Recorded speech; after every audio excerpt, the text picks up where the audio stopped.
Karibu katika episode ya 7 recap yetu. Kama bado hujatazama sehemu ya 6, kisha unagusa tiki pop up kinachokeza juu kabisa upande wa kulia mwa screen mwako ili tuweze kwenda pamoja. Okay, katika episode ya 6 tulivyokuwa tumekomea ni mara baada ya kuweza kushuhudia bidada Minju akiwa anamlazimisha sana Mwamba Yonje kwamba waweze kuwa pamoja katika hiyo safari, lakini Mwamba alimpotezea bidada na kuondoka zake. Hasa leo huku mtaani kuna kituko kimoja. Babu yake na bidada Jion alikuwa ameingia katika studio ya picha, na siku ya leo alikuja kupiga picha kwa ajili ya mazishi yake kwa sababu umri umekwenda, kwa anajiandalia baadhi ya vitu ambavyo vitamrahisishia safari yake ya kuelekea huko Ahela. Baada ya kutoka studio ya picha, moja kwa moja akawa anaelekea kwa mtoto wake wa kike ambaye ni mama yake na bidada Jion. Na hapa alipofika tu akamwambia kwamba nimekuletea zawadi ya shati hapo, nikumbuka vipi, umeipenda? Lakini mama yake na Jian alipoweza kutazama hii picha inayomuonesha baba yake akiwa amevalia nguo ambayo ni ya rangi ya pinki, akawa anajikuta anajisikia huzuni sana. Hasa moja kwa moja akawa ameelekea mpaka nyumbani, lakini namna walikuwa wanaongea kuna namna fulani hivi ni kama mama yake na bidada Jian alikuwa na mashaka sana. Akawa anamuita mama, basi huyu mzee akawa ameweza kugeuka. Kwa lugha nyepesi, hata huyu mzee ni mwanamke aliyebadilikaga kuwa mwanaume. Hasa ukweli ni kwamba baba yake na huyu mama yake na Jian alishafariki kitambo kirefu sana, akabakiwa na mama peke yake. Sasa mama akabadilikaga na kuwa mwanaume. Kwa hiyo mpaka kuanzia hapo akaanza kusema kwamba wao wana baba.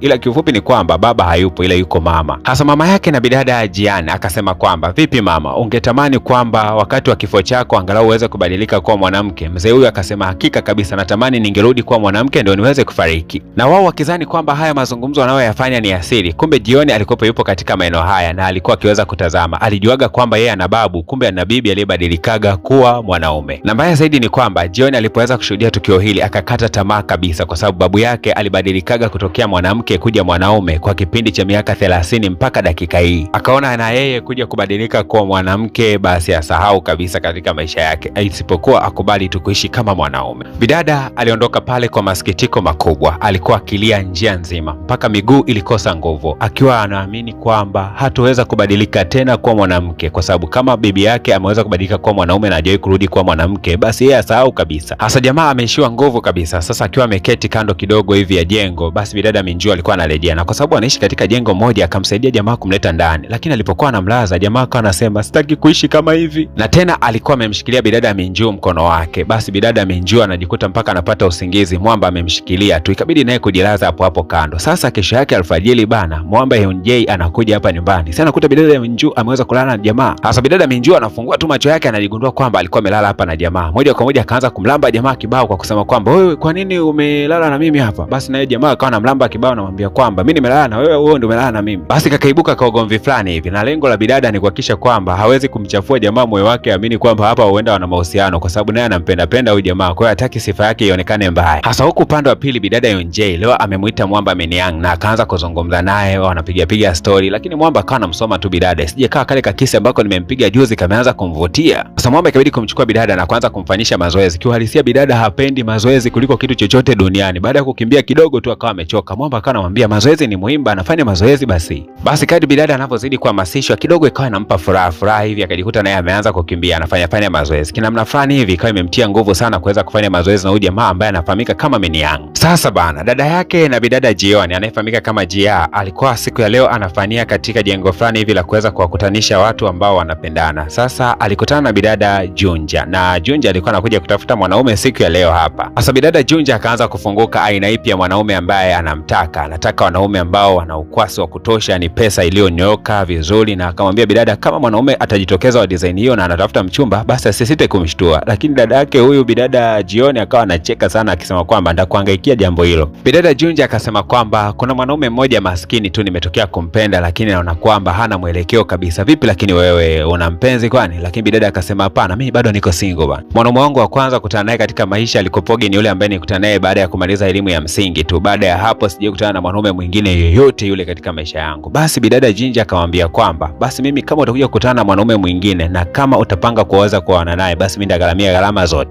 Bidada akafurahi kweli kweli kuona kwamba amepata rafiki wa karibu, lakini pia ni jirani yake, uikumbuka wanaishi nyumba moja tu. Basi moja kwa moja wakati huo akawa amepokea ujumbe ambao unasema kwamba yule boyfriend wake wa kwanza kabisa, baba wake mkwe, ameweza kufariki. Hasa moja kwa moja kabidi kuondoka pale, akaondoka kuelekea huko katika msiba wa huyo boyfriend wake wa kwanza kabisa wa shule ya msingi ambaye baba yake ameweza kufariki. Basi lakini alishangaa kwa kwamba bidada Jinja bado naye amekuja huku. Hasa kumbe bana, mtu aliyekuwa akimpenda wote kutokea shule ya msingi walikuwa wanampenda mtu ambaye ni mmoja. Kwa hiyo hata huyu bidada naye Jinja naye alikuwa anampendaga huyo mshikaji. Sasa wote wakawa wamekutana katika eneo la msiba na wakagundua kwamba walikuwa wanampenda mtu mmoja kutokea walipokuwa wadogo. Bidada Jinja akasema kwamba nimekutazama usoni, nimegundua kwamba bado unampenda boyfriend wako wa zamani, na mimi pia nampenda, lakini nampendea utajiri wake. Kwa hiyo nahitaji tuingie katika mshindano, atakayeweza kumpata basi atampata. Sasa tukirudi huku nyumbani, baada ya ugomvi mzito sana katika hawa watu wawili, Mwamba Yunjei akafanikiwa kuweza kuachanisha, lakini baadaye jamaa akawa ameondoka kwa hasira, ila akarudi tena akamwangalia bidada kwamba je, homa yake iko vizuri, akagundua kwamba homa sasa hivi imetulia. Basi Mwamba ndo akawa anaondoka tena. Sasa Mwamba Yunjei akaanza kumwambia bidada Minji kwamba usisubutu tena kumpiga jioni. Akasema yani unamtetea li mwanaume lile, mwanaume anapigana na mwanamke afu unamtetea, wewe mpumbavu nini? Lakini Mwamba jioni akiwa juu kabisa ya ghorofa alikuwa anashuhudia mabishano mawili kati ya watu, akawa anasema kwamba da, jamaa kumbe bado ananijali, anaendelea kunisaidia kule chini. Lakini kesho yake wazazi wa bidada jioni moja kwa moja alikuwa ametimba hapa nyumbani na wakaanza kumwambia mtoto wao kwamba kama una swali lolote kuhusiana na mabadiliko ya mwili tunaomba utuulize sisi wazazi wako. Lakini swali ambalo jioni alikuwa amemuuliza mama yake, alimuuliza mama, je, bado una hofu? Lakini mama akasema mimi sina hofu, lakini hofu yangu ni kwamba wewe hapo, je, mabadiliko hayo umeyapokea au hujayapokea? Bidada akasema nimeyapokea, lakini nawaza pindi ambapo ndashindwa kubadilika kuwa mwanamke tena. Lakini baba mtu akasema kwamba ni muhimu ungemwambia mpenzi wako kwamba hautoweza kubadilika kuwa mwanamke tena. Lakini bidada jioni akasema hawezi kumwambia Mwamba Yunjei kwa sababu anaamini kabisa jamaa atakaposikia stori hizi atakata tamaa na hatotaka tena kuendelea kudate naye. Na siku ya leo katika maeneo ya shule kuna habari njema sana. Bidada Minju pamoja na Mwamba Yunjei walikuwa wamepata scholarship ya kuelekea kusoma nchini Marekani, na aliyekuja ni profesa moja hivyo wa Kimarekani, amewapa hizo barua za kualikwa huko nchini Marekani. Bidada Minju alikuwa na furaha sana, lakini Mwamba ni kama alikuwa hataki kabisa kuelekea huko nchini Marekani kwa sababu anawaza atamwachaje bidada. Wakati huo huo bana, bidada jioni alikuwa amemfuata Mwamba Yunjei na kuanza kumshika kama mshikaji wake. Mwamba alishtuka sana baada ya kushikwa vile. Sasa jioni anataka kumwambia tu Mwamba ukweli kwamba hataweza kubadilika tena kuwa wa kike, lakini kila anapotaka kumwambia anajikuta tu bana anabuguziwa na simu inayoita. Kwa akajikuta nini jambo hili linashindikanika kabisa kuweza kumwambia jamaa. Basi bana wakajikuta imeshindikanika kabisa kuweza kuambiana huo ukweli ambao bidada alikuwa anatamani kumwambia Mwamba. Walipoweza kurudi nyumbani walishangaa kuona kwamba Mwamba Minian na bidada Yuri walikuwa wanakula chakula pamoja. Na wanasema kwamba chakula hichi kimeandaliwa na babu yake Jion, ambaye alikuwa anasema kwamba anatakiwa kusherehekea kwa sababu yeye atakwenda kufa sio muda mrefu, kwa ni muhimu akaanza kusherehekea mapema kabisa, na akawalika katika sherehe ambayo itakwenda kufanyika katika kisiwa fulani hivi. Bwana wewe, bila hata kupoteza muda moja kwa moja akawa amechukua boti na moja kwa moja anafunga safari kuelekea katika hicho kisiwa. Walipoweza kufika tu basi babu yake na bidada akawa ameweza kufungua mlango na kuwakaribisha. Lakini baada ya wote kukaribishwa ndani ya kisiwa, basi akawa ameketi na huyu mjukuu wake wa kike, akaanza kusema kwamba kabla ya yote unatakiwa kupaka haya mafuta ya kukuzuia na mionzi mikali ya jua kutokea hapa katika kisiwa. Bidada Jion alipokuwa akitembelea katika hichi chumba cha babu yake alikuja kugundua kwamba ni kila kitu kilikuwa ni cha kike. Kwa lugha nyepesi ni kwamba babu mtu hajawahi kukubali hata siku moja kwamba yeye ni mwanaume, kwa amekuwa na vitu vya kike vingi tu hapa ndani. Basi walipotoka pale wakaenda kufanya kazi za uvuvi huku, kufanya kazi sana, lakini baadaye babu mtu akawa amemuita bidada na kumwambia kwamba samani na maongezi na wewe kidogo,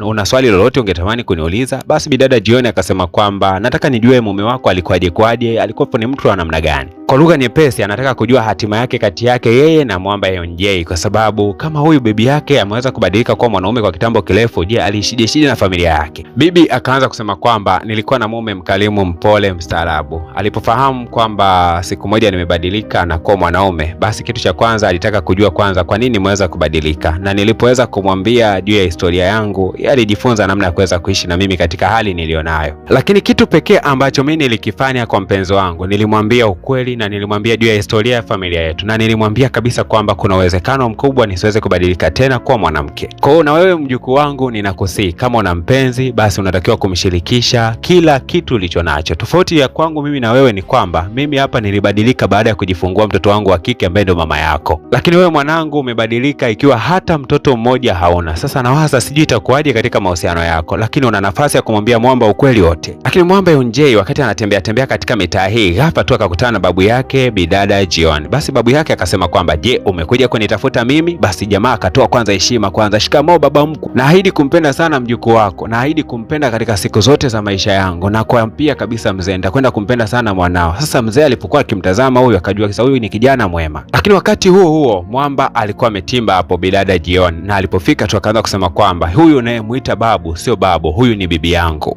Alikuwaga mwanamke, lakini iko siku moja akabadilika na akawa mwanaume, na ameishi katika hali hiyo kwa kipindi kirefu sana, mpaka sasa ni miaka kama 30. Kiufupi ni kwamba yeye kubadilika kuwa mwanamke tena imekuwa ni ngumu, na rahisi kabisa hali hiyo itanipotokea na mimi pia. Akimwomba Yonjay akasema kwamba kitu cha msingi na cha kuzingatia ni wakati huu tulionao, tutumanie wakati huu tulionao, wakati ujao kuja huenda Mungu mwenyewe atapanga. Basi moja kwa moja akamshika mwamba jioni na kuondoka naye katika lile eneo, lakini walipoweza kufika katika maeneo fulani hivi ya uvuvi wa samaki, bidada Minjo alikuwa ameweza kung'atwa na samaki. Akaanza kumwambia mwamba Yonjay, tafadhali naomba unipeleke sehemu tulivu zaidi ili niweze kutulia kwa sababu najihisi maumivu. Basi walipoweza kufika katika eneo hili, bidada Minjo akamfungukia mwamba Yonjay kwamba anampenda sana na anatamani waanzishe ukurasa mpya wa mahusiano. Sasa swali ni moja, mwamba atajibu nini? Mwamba ataongea nini ikiwa huyu ndio mwanamke ambaye anafaa zaidi kwake, kwa sababu inatakiwa aje kuanzisha familia siku za mbeleni. Tukutane katika episode ya 7 itakwenda kutupa majibu ya nini ambacho kitakwenda kujili. Kumbuka kwamba mimi ni DJ Paul na hii ni PVP Media Max. Kama bado hujagusa alama ya kusubscribe, fanya hivyo, na ukumbuke kwamba chini hapo tunadhaminiwa na mdhamini mkubwa sana ambaye anasababisha kazi hii iweze kwenda kwa haraka. Jambo la msingi la kuzingatia ni kuhakikisha kwamba unagusa alama ya kusubscribe, kisha unashuka katika channel ya mdhamini. Hapo unagusa na alama ya kusubscribe ili uendelee kutudhamini na picha hizi ziendelee kutoka kwa kasi zaidi, ikiwezekana tufike mpaka finali siku ya leo.